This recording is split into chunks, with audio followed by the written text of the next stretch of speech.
तुम किसी को चाहो और वो तुम्हें ठुकरा दे तो ये उसकी बदनसीबी है।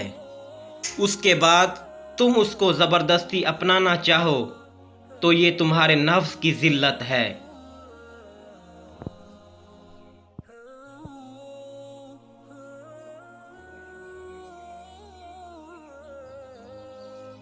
ज़िंदगी बहुत मुख्तसर है।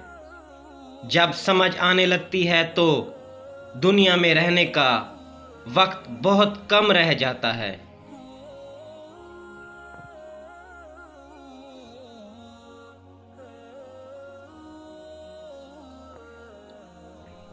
इंसान को अच्छी सोच पे वो इनाम मिलता है जो उसे अच्छे अमाल पे भी नहीं मिलता, क्योंकि सोच में दिखावा नहीं होता।